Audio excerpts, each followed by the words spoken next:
बहुजन संघटक पेजवर आज पदोन्नतीमधील आरक्षणाची सद्यस्थिती आणि 7 मे 2021च्या राज्य शासनाच्या शासन निर्णयामुळे मागासवर्गीय कर्मचाऱ्यांच्या पदोन्नतीमधील आरक्षणावर होणारे परिणाम यावरती लाईव्ह चर्चा आयोजित केलेली आहे। तर मी बहुजन संघटक फेसबुक पेज आणि या लाईव्ह चर्चेमध्ये उपस्थित असलेल्या सर्व मान्यवरांचं स्वागत करतो। सर्वांना सप्रेम जय भीम। आपल्या सगळ्यांना माहीत आहे की महाराष्ट्र राज्यामध्ये सध्या महाविकास आघाडी सरकार सत्तेवरती आहे आणि या सरकारने 7 मे 2021 रोजी पदोन्नतीमधील जे आरक्षण या राज्यामध्ये 33% आहे, जे मागासवर्गीय संवर्गातील अनुसूचित जाती, अनुसूचित जमाती, भटक्या विमुक्त जाती आणि विशेष मागास प्रवर्गाला लागू आहे, असं 33% आरक्षण नष्ट करून पदोन्नतीच्या कोट्यातील सर्व पदे हा शब्दप्रयोग फार महत्त्वाचा आहे। पदोन्नतीच्या कोट्यातील सर्व पदे खुल्या प्रवर्गातून भरण्याचा शासन निर्णय या महाविकास आघाडी सरकारने जाहीर केलेला आहे। एकीकडे सरकार आपल्याला काय सांगत आहे की आम्ही सर्वोच्च न्यायालयामध्ये विशेष अनुमती याचिका दाखल केलेली आहे आणि विशेष अनुमती याचिका क्रमांक 28306/2017 यानुसार आम्ही या राज्यातल्या मागासवर्गीय कर्मचारी आणि अधिकाऱ्यांना संविधानिक पदोन्नती देण्यासाठी आम्ही बांधील आहोत, अशा पद्धतीची मांडणी हे सरकार करीत आहे। आणि दुसरीकडे स्वतःच अशा प्रकारचा शासन निर्णय जारी करून जे पदोन्नतीमधलं संविधानिक आरक्षण आहे ते संविधानिक आरक्षण नष्ट करण्याचं काम या सरकारने केलेलं आहे। आणि आपल्या सगळ्यांना माहीत आहे की हा शासन निर्णय जो 7 मे 2021चा आहे, हा शासन निर्णय जारी झाल्यानंतर आणि पदोन्नतीमधील 33% आरक्षण या शासनाने रद्द केल्यानंतर संपूर्ण राज्यामध्ये एक असंतोषाची लाट आपल्याला निर्माण झालेली दिसते। सर्व मागासवर्गीय कर्मचारीच नाही तर सामाजिक न्यायासाठी कार्य करणाऱ्या सर्व संघटना आणि संपूर्ण मागासवर्गीय समाज या शासन निर्णयाच्या विरोधामध्ये पेटून उठलेला आहे। आपण बघितलेलं आहे की ठिकठिकाणी आंदोलनंसुद्धा होत आहेत, ठिकठिकाणी निषेध केला जात आहे। परंतु हे सगळं होत असताना अशा शासन निर्णयाच्या विरोधामध्ये मागासवर्गीय कर्मचारी आणि मागासवर्गीय कर्मचारी संघटना आणि मागासवर्गीय समाजाने कशा पद्धतीने आपला लढा उभारला पाहिजे आणि कशा पद्धतीने या संदर्भामध्ये आपण कार्य केलं पाहिजे, याच्यामध्ये अतिशय मोठी संभ्रमाची एक भावना आपल्या समाजामध्ये दिसून येत आहे। अनेक विचारवंत यावरती आपले विचार प्रकट करताना दिसतात। अनेक वाचक आणि जे स्वतःला संविधानाचे अभ्यासक समजतात ते सुद्धा आपापली मते व्यक्त करताना दिसत आहेत। परंतु आपल्याला एक लक्षात घ्यावं लागेल की केवळ पदोन्नतीमधील आरक्षण हा विषय हा काही ॲकॅडमिक विषय नाही आहे। तो वाचून आणि संविधानाची पुस्तकं वाचून आणि सुप्रीम कोर्टाचे, हायकोर्टाचे पदोन्नतीमधील आरक्षण किंवा आरक्षणाच्या संदर्भामधले आदेश वाचून हा विषय आपल्याला समजून घेता येत नाही। तर या संदर्भामध्ये मग ते मुंबई उच्च न्यायालय असो की मग ते सर्वोच्च न्यायालय असो, याच्यामध्ये ज्या पद्धतीनं सुनावणी झाली आणि त्या सुनावणीमध्ये ज्या ज्या बाजू समोर आलेल्या आहेत आणि त्या बाजू लक्षात घेऊन आपल्याला पुढील आंदोलनाची दिशा आपली कशी असली पाहिजे हे ठरवणं आपल्याला आवश्यक झालेलं आहे। आणि मला असं वाटते की त्या दृष्टिकोनातून कार्यकर्त्यांमध्ये, समाजामध्ये आणि पदोन्नतीमधील आरक्षण लागू व्हावं आणि आपला लढा यशस्वी व्हावा, या दृष्टिकोनातून ज्या ज्या संघटनांना, ज्या ज्या कार्यकर्त्यांना त्याची जाणीव झालेली आहे, तर त्यांना योग्य मार्गदर्शनसुद्धा करून देणं हे आपलं कर्तव्य ठरतं।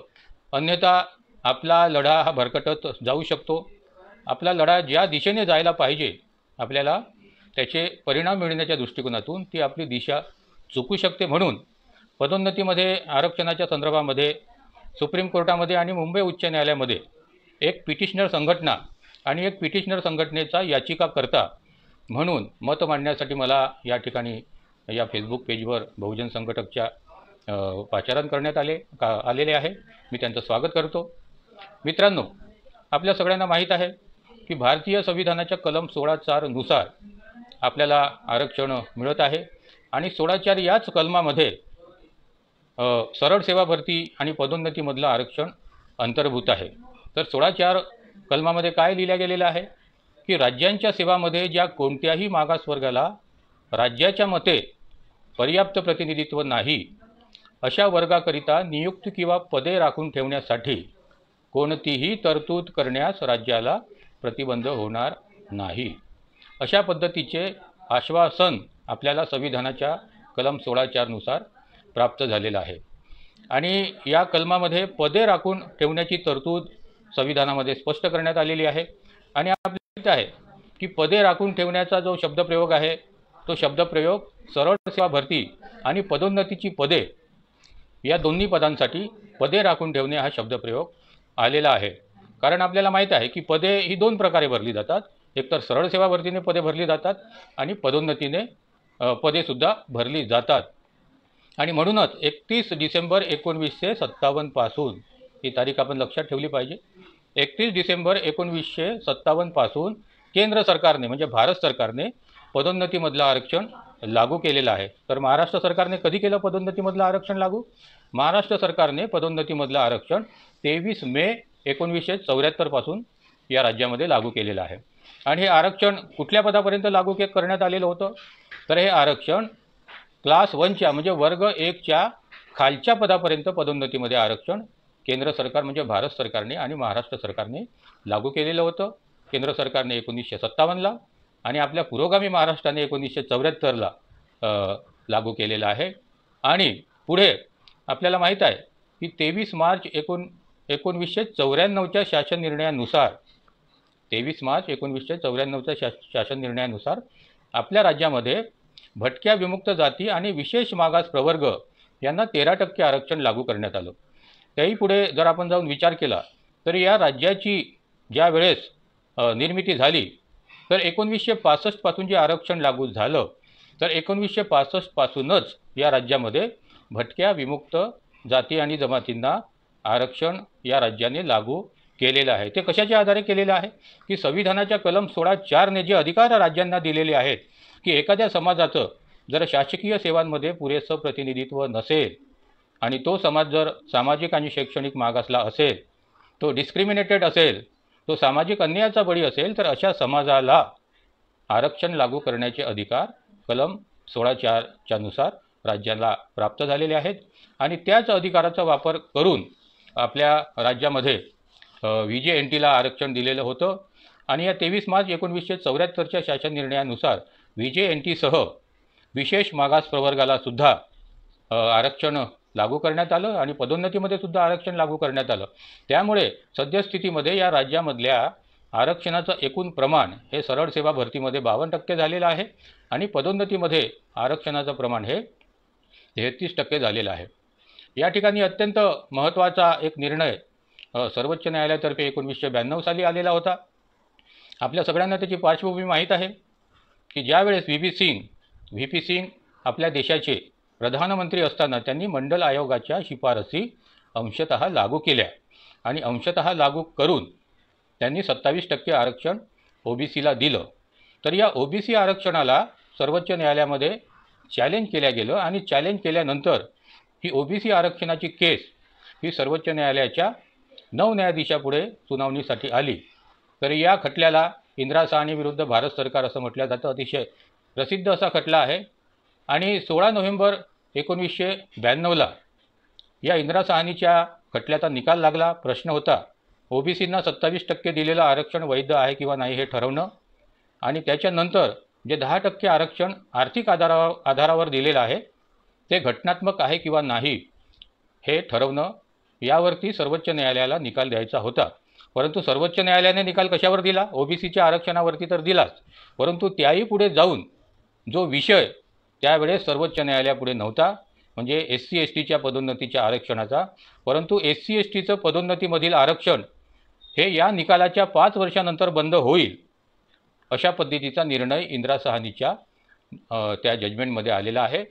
आणि त्याच्यामुळे 15 नोव्हेंबर 1997 पासून पदोन्नतीमधलं आरक्षण जे कलम 16(4) अ ला अनुसरून होतं, 16(4) ला अनुसरून होतं, ते कायम राहावं म्हणून आपल्या घटनेमध्ये 77वी आणि 85वी घटना दुरुस्ती करण्यात आली.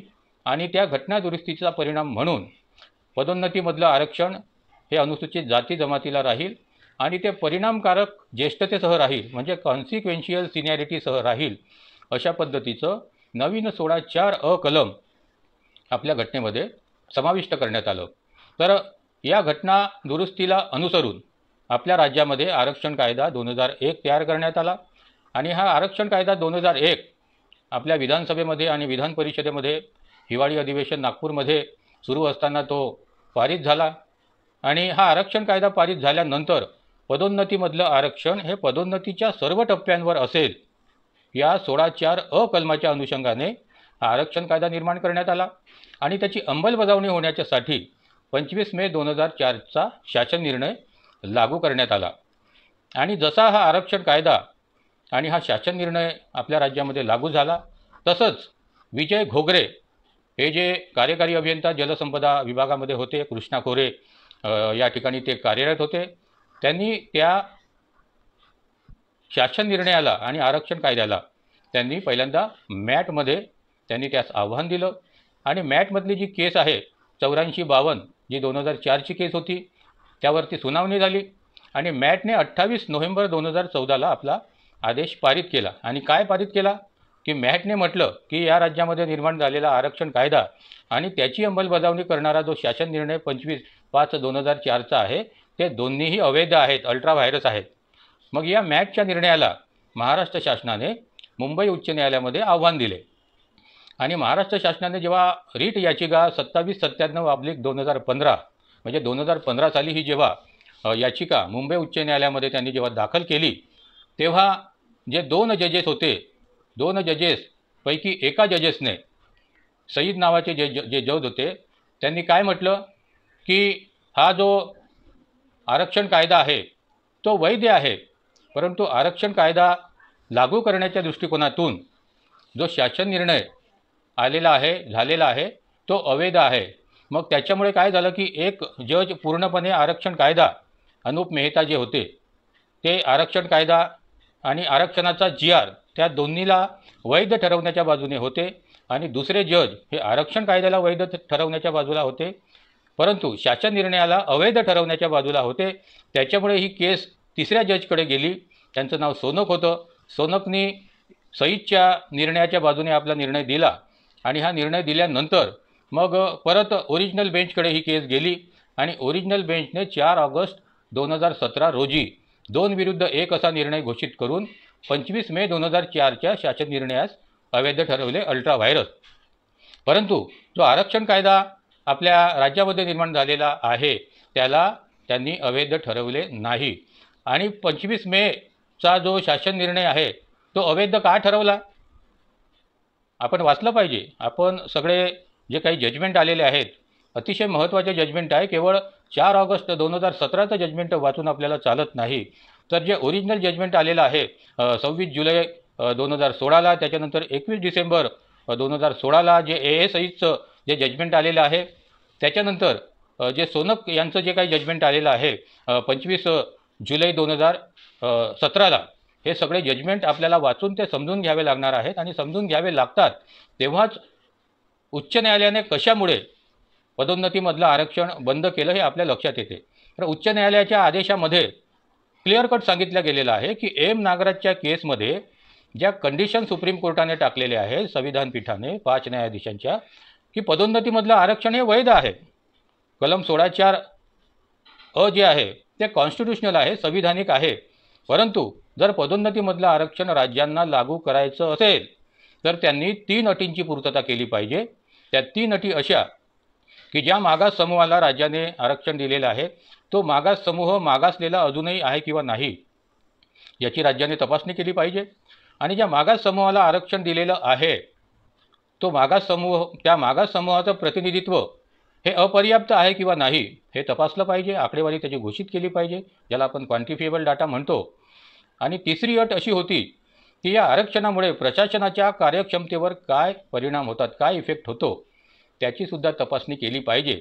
आणि ही जर तपासणी केली तर पदोन्नतीमधलं आरक्षण हे वैध आहे, ते संविधानाला अनुसरून आहे, ते कॉन्स्टिट्यूशनल आहे, अशा पद्धतीचा निर्णय मुंबई उच्च न्यायालयाने दिला.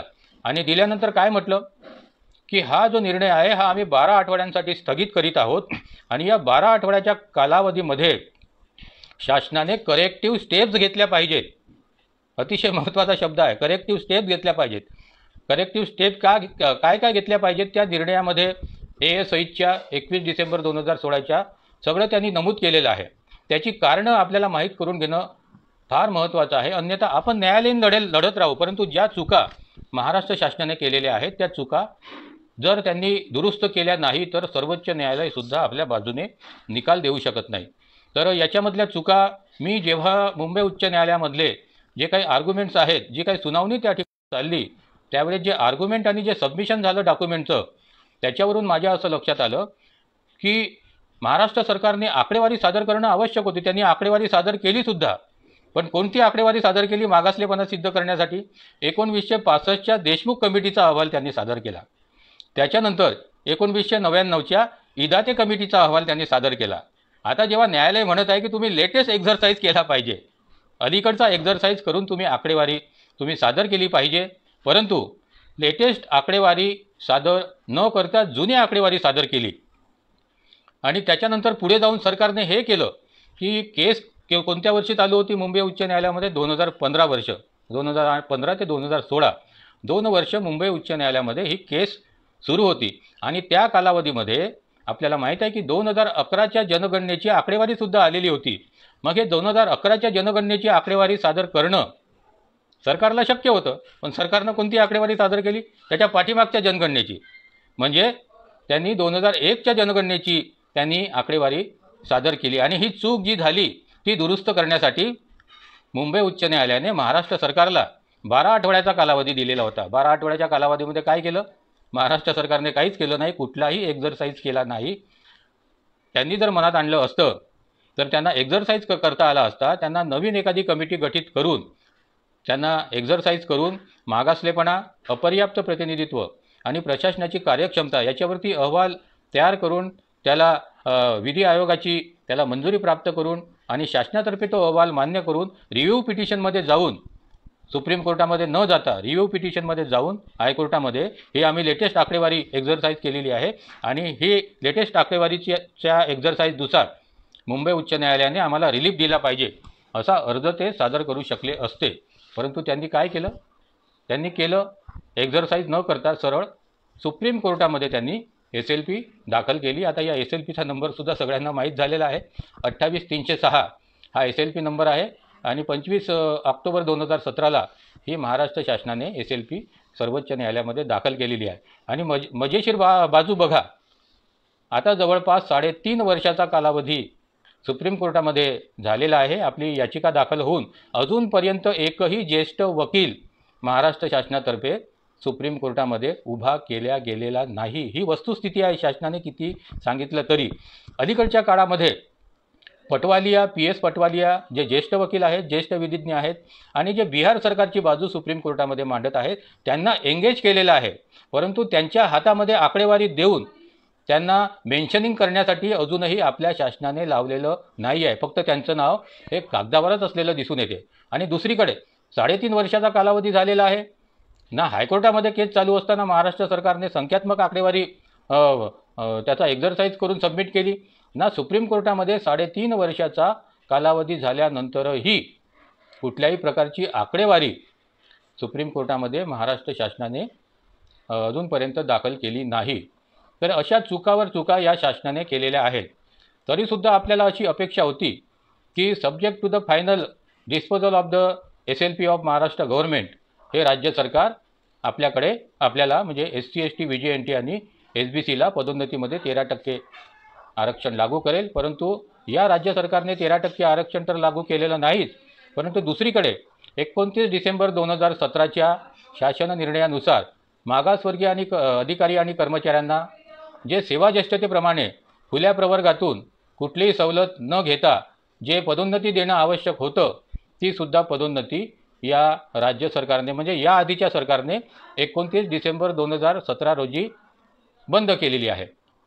आणि दुसरीकडे आपल्याला काय सांगितलं जातं की हे हा जो शासन निर्णय आम्ही काढलेला आहे तो कशाकरता काढलेला आहे की सर्वोच्च न्यायालयाने उच्च न्यायालयाच्या निकालावर अजूनही स्थगिती दिलेली नाही, म्हणून आम्ही हा शासन निर्णय जारी केलेला आहे। परंतु वस्तुस्थिती अशी आहे मित्रांनो की ज्या पद्धतीनं बिहार सरकारने MP सरकारने स्टे मागितलेले आहे सुप्रीम कोर्टासमोर ॲपियर होऊन, आणि मध्य प्रदेश सरकारला स्टेसुद्धा मिळालेला आहे, परंतु महाराष्ट्र सरकारने मुंबई उच्च न्यायालयाच्या निकालावरती स्टे दिला पाहिजे अशा पद्धतीचं आर्ग्युमेंट आजपर्यंत कधीच सुप्रीम कोर्टामध्ये केलं नाही। आणि दुसरीकडे आपल्याला सांगितलं जातं की सर्वोच्च न्यायालयाने अजूनपर्यंत याच्यावरती स्टे दिलेला नाही आहे। मग ज्यावेळेस असंतोष निर्माण झाला 29 डिसेंबर 2017चा जो शासन निर्णय आला, तर त्या असंतोषाला काही प्रमाणामध्ये शांत करण्यासाठी महाराष्ट्र सरकारने एक संनियंत्रण समिती मुख्य सचिव यांच्या अध्यक्षतेखाली गठीत केलेली होती। आणि त्या समितीला त्यांनी काय काम दिलेलं होतं की संख्यात्मक आकडेवारी तयार करण्यासह आवश्यक माहिती व कागदपत्रांची पूर्तता करणे हे काम या संनियंत्रण कमिटीला दिलं गेलेलं होतं।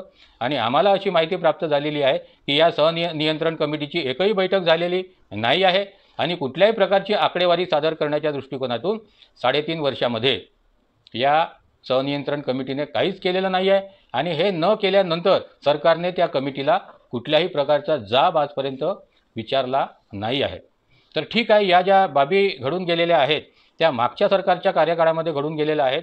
आणि हे जेव्हा महाविकास सरकार जेव्हा सत्तेवरती या राज्यामध्ये आलं तेव्हा आपल्या सगळ्यांना अशी अपेक्षा होती की पुरोगामी विचारांचं हे सरकार आहे जे स्वतःला सांगत आहे, आणि पुरोगामी विचारांचं सरकार असल्याचं स्वतःला सांगत असल्यामुळे आपल्याला पदोन्नतीमधलं आरक्षण जे 29 डिसेंबर 2017 पासून बंद झालेलं आहे, ते 29 डिसेंबर 2017 पासून बंद झालेलं पदोन्नतीमधलं आरक्षण हे सरकार लागू करेल अशा पद्धतीची अपेक्षा आपल्याला होती। आणि या शासनाचं लक्ष वेधावं म्हणून अनेक कर्मचारी संघटनांनी पत्रव्यवहार केला।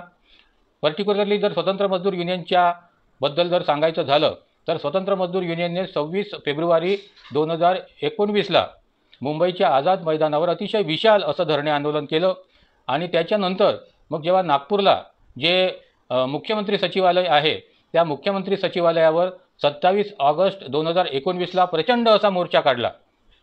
आणि एवढ्यावरच स्वतंत्र मजदूर युनियन थांबलं नाही, स्वतंत्र मजदूर युनियनला राज्यातील सर्व संघटनांनी सहकार्य केलं, सर्व संघटनांच्या कार्यकर्त्यांचा सभासदांचा सहभाग होता। आणि त्याच्यानंतर अतिविशाल असा मोर्चा 18 डिसेंबर 2019ला नागपूरच्या हिवाळी अधिवेशनावर स्वतंत्र मजदूर युनियनच्या माध्यमातून काढण्यात आला। आणि एवढे मोर्चे आणि एवढा संघर्ष केल्यानंतर आपल्याला अशी अपेक्षा निर्माण झालेली होती की हे शासन काहीतरी करेल, परंतु या शासनाने काहीच केलं नाही। आणि त्याच्यानंतर जेव्हा असंतोष वाढायला लागला तेव्हा या शासनाने काय केलं की 13 मंत्र्यांचा सहभाग असलेली मंत्रिगट समिती त्यांनी 28 ऑक्टोबर 2020ला स्थापन केली। आता या मंत्रिगटामध्ये जी काही नावं आहेत ती तुम्ही वाचाल तर तुम्हाला अतिशय राग आणि द्वेष तुमच्या मनामध्ये निर्माण झाल्याशिवाय राहणार नाही। तर आपल्या सगळ्यांना माहीत आहे की हा प्रश्न आरक्षणाचा आहे, म्हणून आरक्षणाच्या बद्दल ज्या समाजाला कळकळ आहे आणि ज्या समाजासाठी आरक्षण आहे त्या आरक्षित समाजातील मंत्री या मंत्रिगट समितीचा अध्यक्ष ठेवणं आवश्यक होतं। परंतु काय झालं की या 13 लोकांच्या मंत्र्यामध्ये फक्त 4 मंत्री जर सोडले तर 9 मंत्री हे अमागासवर्गीय समाजातून त्यांनी ठेवलेले आहेत। आणि या समितीचे अध्यक्ष कोण आहेत तर या समितीचे अध्यक्ष जे आहेत ते अजितदादा आहेत, जे अजितदादा पवार आहेत, जे या राज्याचे उपमुख्यमंत्री आहेत। त्यांच्याकडून आपण अपेक्षा बाळगून होतो, त्यांनी बैठकच घेतली नाही अनेक दिवस। आणि आतापर्यंत या समितीची फक्त एकच बैठक झाली डिसेंबर 2020मध्ये। आणि बैठक झाल्यानंतर आपण बघितलेलं आहे की या बैठकीमध्ये पदोन्नतीमध्ये आरक्षण लागू करण्यासह मागासवर्गीय कर्मचाऱ्यांना खुल्या प्रवर्गातून पदोन्नती मिळण्यासाठी त्या ठिकाणी चर्चा झाली आणि सकारात्मक निर्णय सरकार घेईल अशा पद्धतीच्या बातम्या सर्व पेपरमध्ये आल्या। आणि आपल्याला थोडासा दिलासा मिळाल्यासारखं झालं की ठीक आहे, उशिरा का होईना परंतु आपली मागणी मान्य होऊ शकते। परंतु आपली मागणी मान्य झाली का? नाही। या समितीच्या शिफारसीसह जे 18 फेब्रुवारी 2021ला जो शासन निर्णय सामान्य प्रशासन विभागाच्या 16ब या विभागाने जो काढला, तर कसा तो शासन निर्णय काढला की मागासवर्गीयांच्या 33% आरक्षित पदांना खुल्या प्रवर्गामध्ये परिवर्तित करून 100% पदं ही खुल्या प्रवर्गातून भरायची, म्हणजे पदोन्नतीमधलं आरक्षण या राज्यामध्ये संपुष्टात आणण्यासाठी त्यांनी 18 फेब्रुवारी 2021ला शासन निर्णय जारी केला। आणि त्याच्यामध्ये काय म्हटलं की मागासवर्गीय कर्मचाऱ्यांना जर खुल्या प्रवर्गामधून जर पदोन्नती द्यायची असेल तर त्यांची सेवा ज्येष्ठता ही सध्याची मोजायची नाही, तर 25/5/2004ला जी सेवा ज्येष्ठता होती किंवा त्या पदावर त्या तारखेला जो कर्मचारी ज्या पदावर होता ती सेवा ज्येष्ठता मोजून त्यांना पदोन्नती द्यायची। याचा अर्थ असा निघतो की मागासवर्गीय कर्मचारी आणि अधिकाऱ्यांना पदोन्नती न देता त्यांना पदावनत करायचं, त्यांना डिमोट करायचं, अशा पद्धतीचा अर्थ या 18 फेब्रुवारी 2021च्या शासन निर्णयामध्ये दडलेला आहे। आणि त्याच्यानंतर अतिशय रोष सर्व मागासवर्गीय कर्मचाऱ्यांनी, मागासवर्गीय कर्मचाऱ्यांचं प्रतिनिधित्व करणाऱ्या संघटनांनी व्यक्त केल्यानंतर त्यांनी तो जो शासन निर्णय होता 18 फेब्रुवारी 2021चा त्याला त्यांनी अधिक्रमित केलं आणि दुसरा शासन निर्णय काढला 20 एप्रिल 2021ला। आपल्याला मोठा आनंद झाला की चला, त्याच्यामध्ये असं लिहिलं गेलेलं होतं की 33% राखीव पदे वगळून खुल्या प्रवर्गातून पदोन्नती दिली जाईल आणि त्याच्यामध्ये मागासवर्गीय कर्मचाऱ्यांना सुद्धा पदोन्नती दिली जाईल।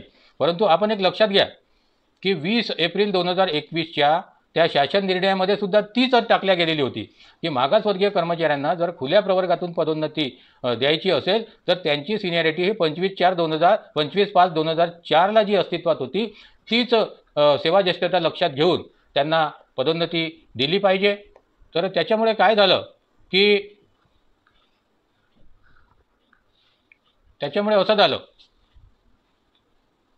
जे 20 एप्रिल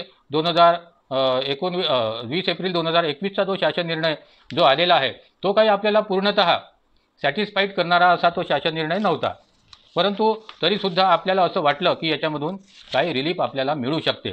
परंतु काही दिवस होत नाहीत तो परत यांनी आता 7 मे 2021चा नवीन शासन निर्णय जारी केलेला आहे आणि त्या शासन निर्णयाच्या माध्यमातून त्यांनी परत 18 फेब्रुवारी 2021च्या शासन निर्णयामध्ये ज्या काही कंडिशन होत्या त्याच कंडिशन त्यांनी टाकलेल्या आहेत की ज्या खुल्या प्रवर्गातील जागा आहेत त्या 100% खुल्या प्रवर्गातून भरल्या जातील, आरक्षित 33% जागा राखून ठेवल्या जाणार नाहीत आणि मागासवर्गीय कर्मचारी आणि अधिकाऱ्यांना जर पदोन्नती खुल्या प्रवर्गातून मिळायची असेल तर त्यांची सेवा ज्येष्ठता ही आजची सेवा ज्येष्ठता लक्षात न घेता 25/5/2004ला जी सेवा ज्येष्ठता होती तीच सेवा ज्येष्ठता लक्षात घेऊन त्यांना पदोन्नती मिळेल।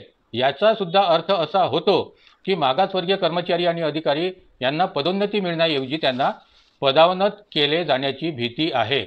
तर मी तुम्हाला आता उदाहरण देतो की एखादा तहसीलदार किंवा एखादा कार्यकारी अभियंता 25/5/2004ला च्या सेवा ज्येष्ठतेनुसार त्याला 2010ला पदोन्नती मिळाली, तहसीलदार उपजिल्हाधिकारी झाला आणि कार्यकारी अभियंता हा अधीक्षक अभियंता झाला। आणि आज जर खुल्या प्रवर्गातून त्याला सेवा ज्येष्ठता जर लक्षात घेऊन त्याला पदोन्नती द्यायची असेल तर त्यांनी जी अट टाकलेली आहे की त्याची सेवा ज्येष्ठता ही 25/5/2004ची लक्षात घेतली पाहिजे।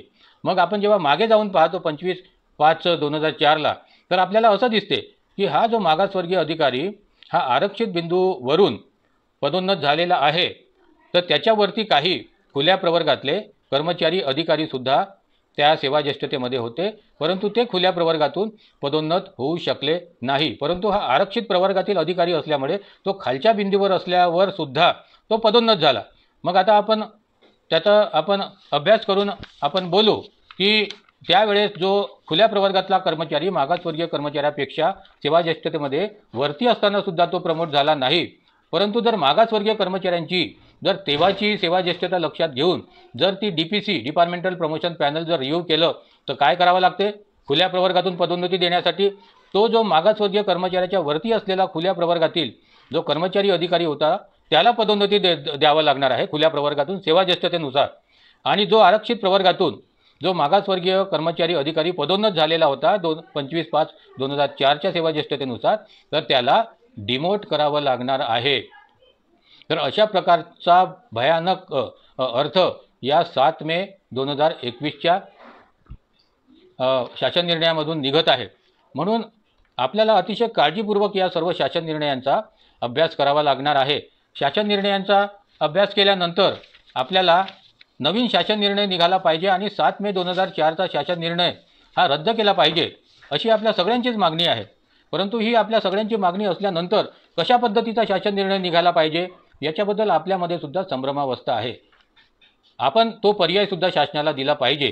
तर तो पर्याय आपण शासनाला दिलेला आहे आणि 7 मेचा जर GR जर रद्द करायचा असेल तर नवीन GR काढताना कोणती शब्दरचना असायला पाहिजे हे आपण सांगितलेलं आहे आपल्या पत्राद्वारे।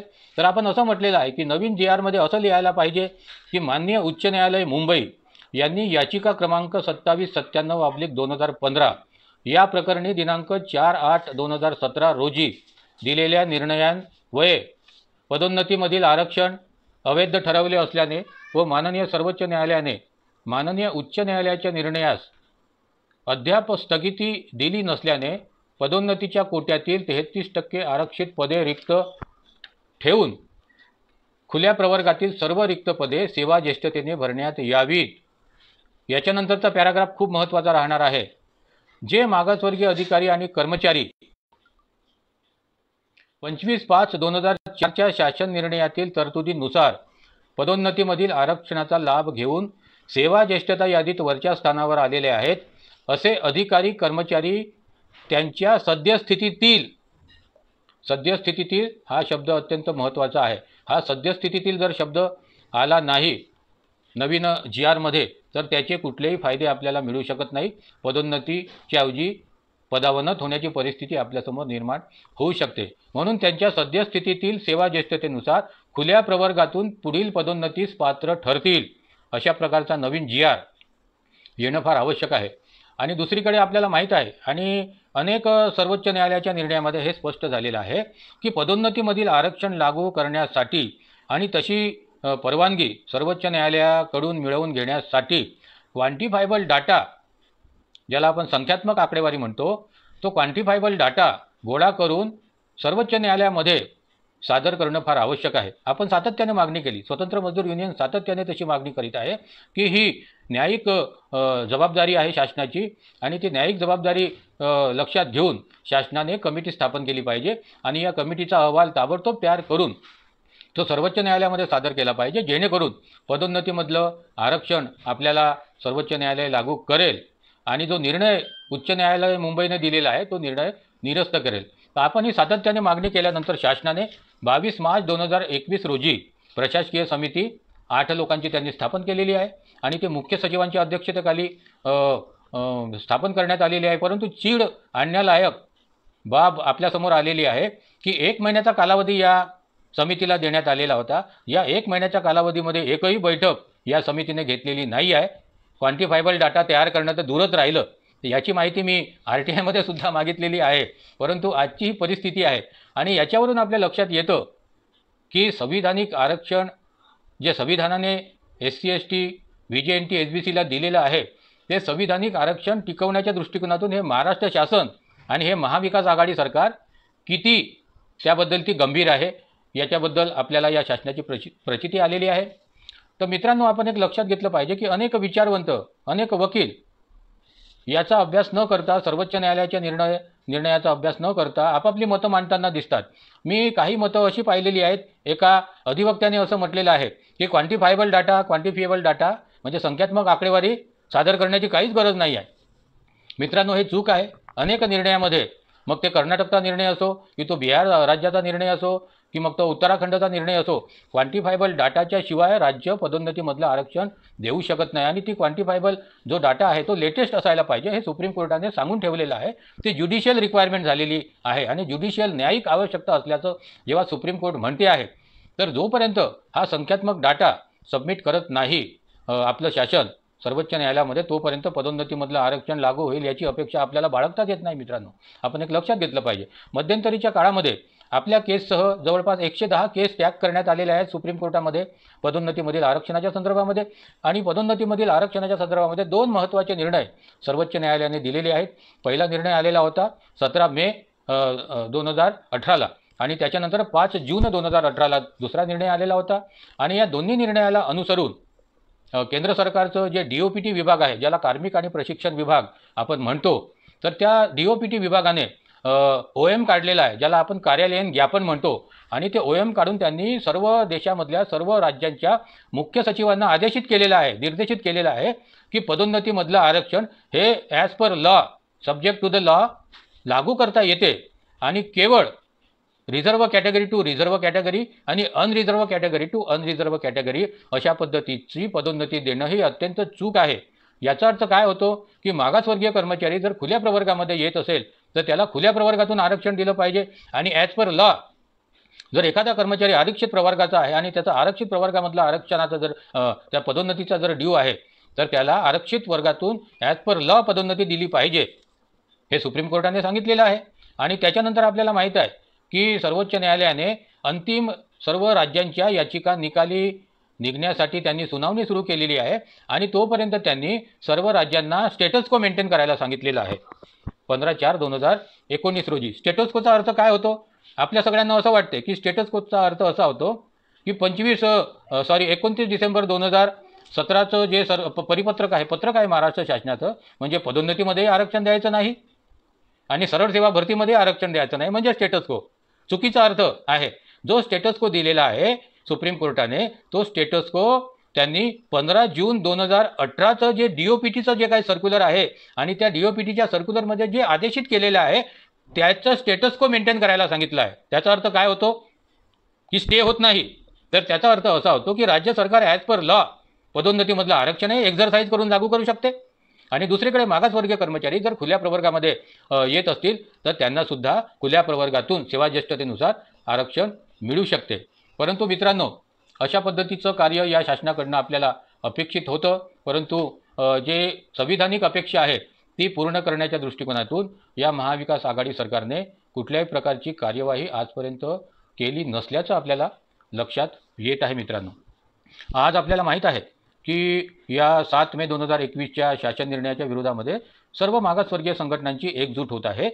आपल्या अनेक संघटना आहेत, अनेक विभागांमध्ये आपल्या संघटना कार्यरत आहेत, तर त्या सर्व संघटनांना एकत्रित करण्याचं काम स्वतंत्र मजदूर युनियनच्या माध्यमातून आपण करीत आहोत। कारण स्वतंत्र मजदूर युनियन ही अशी देशामधली एकमेव कामगार संघटना आहे जी या देशामधल्या जवळपास सर्व राज्यांमध्ये ही पसरलेली संघटना आहे। आणि महाराष्ट्र राज्याचा जर विचार केला तर सर्व जिल्ह्यामध्ये या स्वतंत्र मजदूर युनियनचं इन्फ्रास्ट्रक्चर आहे आणि या स्वतंत्र मजदूर युनियनशी संलग्न असलेल्या संघटना या सर्व राज्यामध्ये सर्व जिल्हा आणि तालुका पातळीपर्यंत आहेत। तर आपल्याला काय करण्याची गरज आहे हे सुद्धा आपल्याला फार अतिशय काळजीपूर्वक पाहावं लागणार आहे। आपल्याला केवळ बोलून चालणार नाही आहे, तर आपल्याला काय करावं लागणार आहे, तर आपल्याला सर्व जिल्ह्यांमध्ये सर्व संघटनांना एकत्रित करून आपल्याला समन्वय समित्या स्थापन कराव्या लागणार आहेत। आणि या समन्वय समित्याच्या माध्यमातून आपल्याला एक दबाव गट, एक राज्यव्यापी आपली कार्यकारिणी राहील, समन्वय समिती राहील। केवळ राज्यव्यापी कार्यकारिणी आणि समन्वय समिती स्थापन करून आपल्याला चालणार नाही, तर प्रत्येक जिल्ह्यामध्ये ही समन्वय समिती आपल्याला स्थापन करावा लागेल आणि त्याच्या माध्यमातून आपल्याला दबाव गट तयार करावा लागेल। आणि जे जे आदेश आपल्याला सर्व संघटनांच्या माध्यमातून प्राप्त होतील तर त्याची आपल्याला अंमलबजावणी करावी लागेल। जिल्हाधिकारी कार्यालयावर आपल्याला निवेदनं देता येतील। आपल्याला कोविडचे नियम पाळून आपल्याला आंदोलन आणि निदर्शनं सुद्धा करता येऊ शकते। या देशामध्ये काही आंदोलन आणि निदर्शनं करण्यास सुप्रीम कोर्टाने बंदी घातलेली नाही आहे, तो आपला संविधानिक अधिकार आहे।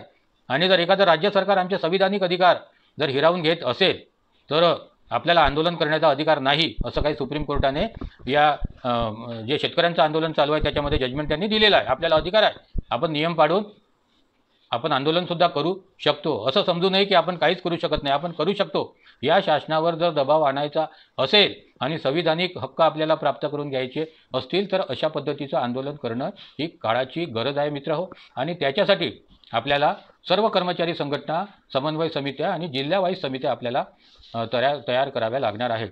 त्याच्यानंतर जे जे मागासवर्गीय समाजातले मंत्री आहेत, जे जे मागासवर्गीय राखीव जागेमधून निवडून गेलेले जे जे काही आमदार आहेत त्यांना सुद्धा आपल्याला त्यांच्यावर सुद्धा दबाव आणावा लागेल की तुम्ही आरक्षित जागेवरनं निवडून गेलेले आहेत, तुम्ही आमचे प्रतिनिधी आहेत, तुम्ही आजपर्यंत आमचा प्रश्न विधानसभेमध्ये का मांडला नाही, तुम्ही आजपर्यंत मंत्रिमंडळाच्या बैठकीमध्ये हा प्रश्न तुम्ही सातत्याने उचलून का धरत नाही, केवळ 1-2 मंत्रीच हा प्रश्न का उचलून धरतात, याचा जाब त्यांना विचारावा लागणार आहे आणि त्यांना निवेदनं आपल्याला सादर करावे लागणार आहे।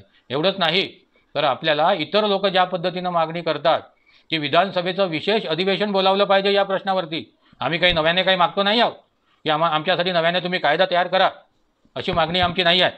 तर जे संविधानाने आम्हाला दिलेलं आहे तेच लागू करा, अशा पद्धतीची आम्ही मागणी करतो आहोत. आणि ही मागणी पूर्ण जर होत नसेल तर या राज्यामध्ये विधानसभेचं विशेष अधिवेशनसुद्धा बोलावलं पाहिजे, अशा प्रकारची मागणीसुद्धा या आमदारांना करावी लागणार आहे. आणि हे आमदार तसं करत नसतील तर या आमदारांवर कसा दबाव आणणं आवश्यक आहे याच्यावर सुद्धा आपल्याला लक्ष द्यावं लागणार आहे. आणि आपल्याला माहीत आहे की हे सरकार सहजासहजी आपले हक्क प्रदान करणार नाही आहे. जर आपण खूप दबाव आणला तर निश्चितपणे 7 मे 2021चा शासन निर्णय रद्द होऊ शकतो. परंतु आपला तेवढा उद्देश नाही आहे, सीमित उद्देश नाही आहे.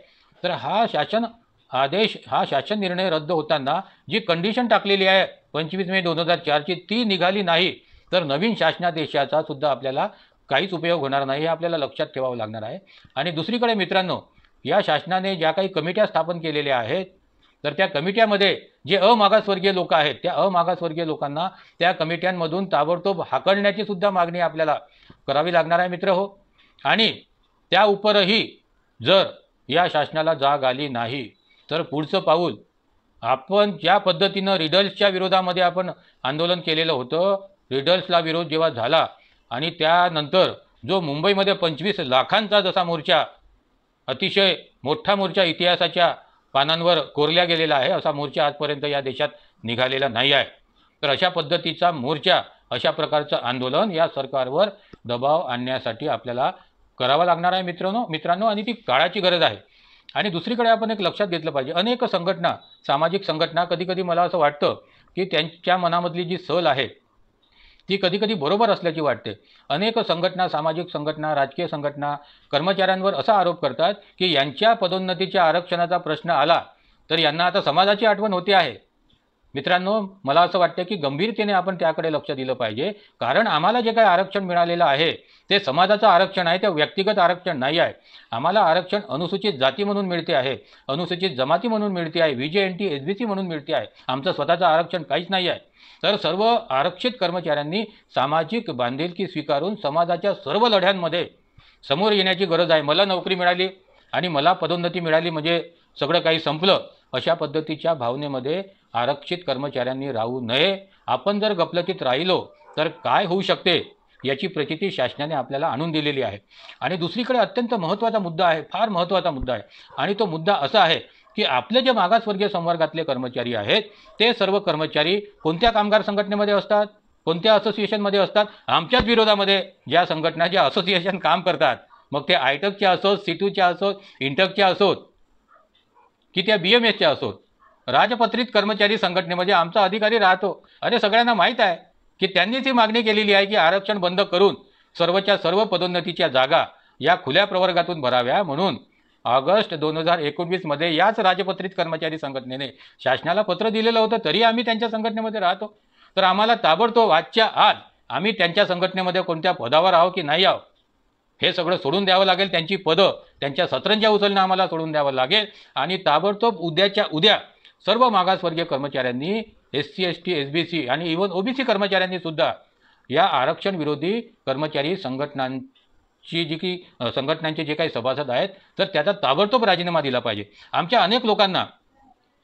अनेक लोकांना साम्यवादी संघटनांचं मोठं आकर्षण असतं. वर्गवादी लढा हाच या देशामधला एकमेव लढा होऊ शकतो, असा गैरसमज त्यांच्यामध्ये झालेला आहे. परंतु मित्रांनो, सत्यस्थिती लक्षात घ्या.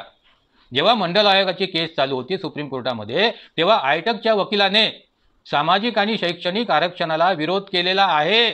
तुम्ही इंदिरा साहनीचं जजमेंट वाचा. आणि त्यांनी काय मागणी केलेली आहे की सामाजिक आणि शैक्षणिक मागासलेपणावर चालू असलेलं आरक्षण बंद करा आणि आर्थिक आधारावर आरक्षण लागू करा, अशी मागणी जेव्हा या साम्यवादी संघटना जेव्हा करतात, त्यांच्या पॉलिट ब्युरोमध्ये जर तसा निर्णय होतो, तर कसं काय तुम्ही म्हणू शकता की साम्यवादी विचारांच्या संघटना या आमचं भलं करू शकतात? म्हणून मित्रांनो, सर्वच्या सर्व प्रस्थापित संघटना या आमच्या आरक्षणाच्या विरोधात आहेत. म्हणजे काय आहेत? संविधानाच्या विरोधात आहे. आरक्षण आम्हाला आमचं स्वतःचं मिळालेलं नाही आहे, तर आम्हाला आरक्षण हे संविधानाने दिलेलं आहे. आणि जे आरक्षणाच्या विरोधामध्ये आहेत ते साहजिक आहे, ते संविधानाच्या विरोधामध्ये आहेत. आणि संविधानाच्या विरोधामध्ये असलेल्या संघटनांमध्ये आम्ही कधीपर्यंत राहणार याचा सुद्धा विचार आपल्याला करावा लागणार आहे आणि हा विचार करून या सर्व संघटनांचं सभासदत्व आपल्याला ताबडतोब सोडावं लागणार आहे. मग आपल्या मनामध्ये विचार येईल की आम्ही कुणाकडे जावं. अरे आम्ही लढवय्या समाजाचे प्रतिनिधी आहोत, आम्ही या देशामध्ये इतिहास घडवलेला आहे आणि आम्हाला भीमा कोरेगावचा इतिहास आमच्यासमोर आहे. एवढे जर आम्ही शूरवीर आहोत तर आम्ही आमच्या संघटना स्थापन करून चालवू शकत नाही का? आम्ही आमच्या ज्या ज्या विभागामध्ये ज्या ज्या खात्यामध्ये आमच्या संघटना नाही त्या संघटना त्या खात्यामध्ये आम्ही ताबडतोब काही लोकांनी सॅक्रिफाईस केला तरी चालेल. ठीक आहे, तुम्ही संघटना स्थापन कराल, तुमच्या बदल्या होतील, पदोन्नती तुमची अडवली जाईल, परंतु अशा पद्धतीचा सॅक्रिफाईस समाजासाठी आम्हाला करावा लागणारच आहे. आणि हा सॅक्रिफाईस केला आणि आमच्या संघटना जर आम्ही प्रबळ केल्या आणि आमच्या संघटना निर्माण करून जर आम्ही स्वतंत्र मजदूर युनियनसोबत या सर्व संघटनांना संलग्न केलं तर देशव्यापी आम्ही आमचा संविधानिक आवाज बुलंद करू शकतो. मित्रांनो, जो समाज जागरूक असतो त्यालाच संसदीय लोकशाहीमध्ये हक्क प्राप्त असतात.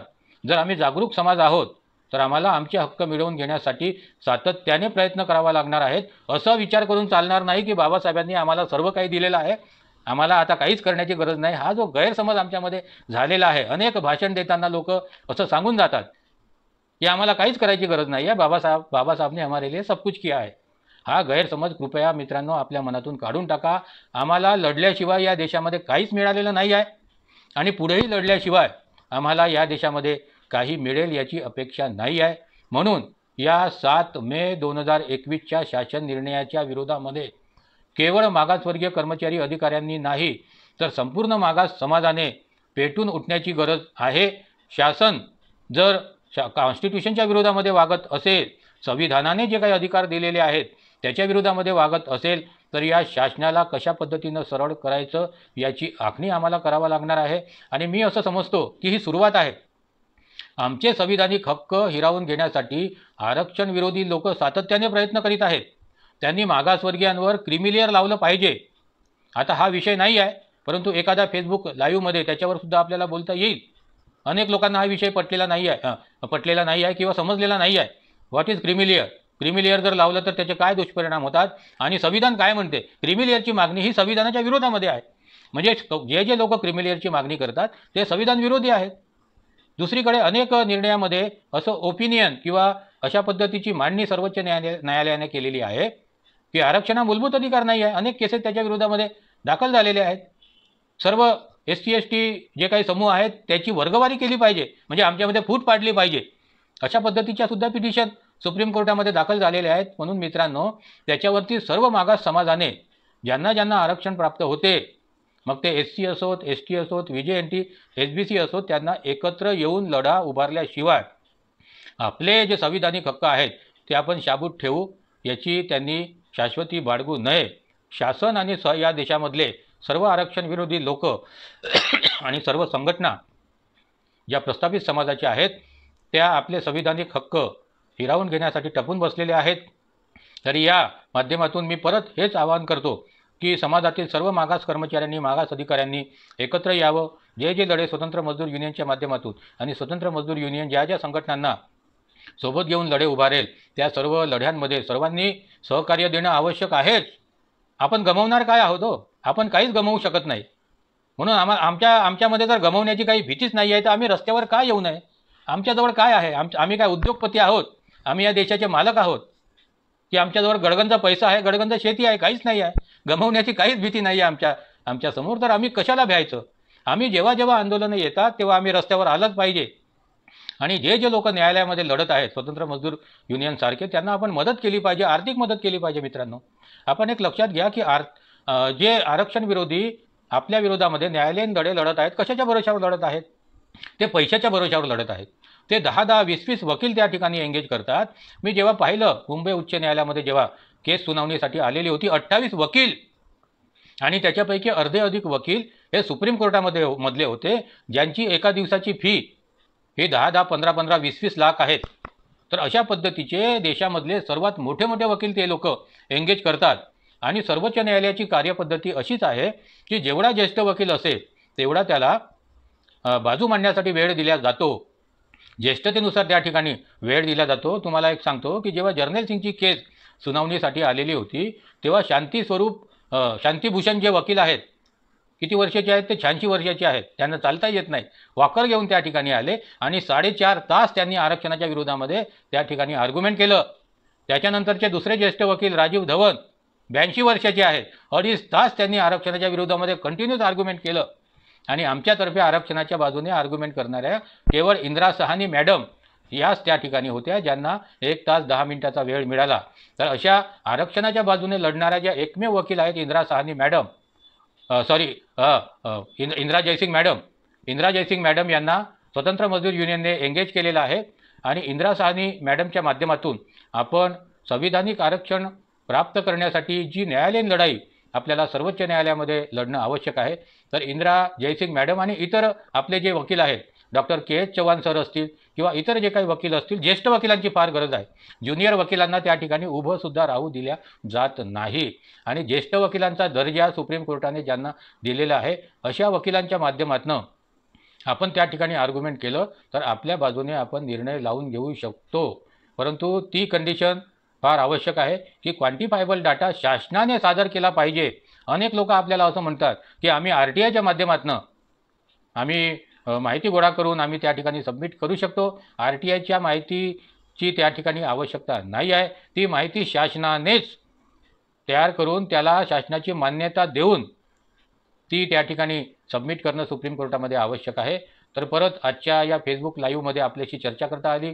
काही प्रश्नांची उत्तरे आपल्याला मिळालेली आहेत, काही प्रश्नांची उत्तरे आपल्याला मिळालेली नसतील तर परत आपल्याला चर्चा करता येईल.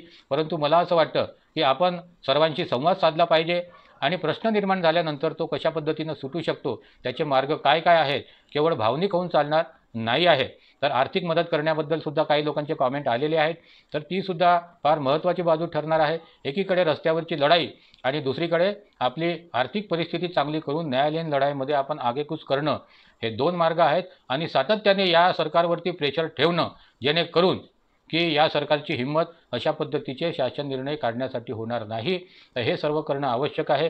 आणि मला विश्वास आहे की आपण हे करू शकतो. आपण सर्व कर्मचारी संघटनांना एकत्रित आणू शकतो. गरज आहे की त्यांना कन्व्हिन्स करण्याची, सर्व कर्मचाऱ्यांना कन्व्हिन्स करण्याची, सर्व सामाजिक संघटनांना कन्व्हिन्स करण्याची. आणि अशा पद्धतीनं कन्व्हिन्स करून आपण हा लढा उभारला तर निश्चितपणे या लढ्यामध्ये आपण यशस्वी होऊ शकतो. बस एवढंच तूर्तास आजच्या या संगोष्ठीच्या या चर्चेच्या माध्यमातून सांगू इच्छितो. आपण मोठ्या संख्येने सहभागी या चर्चेमध्ये झालात तर आपल्या सगळ्यांना मी धन्यवाद देतो. बहुजन संघटक पेजचे सुद्धा आभार मानतो, त्यांना धन्यवाद देतो आणि या ठिकाणी थांबतो. जय भीम.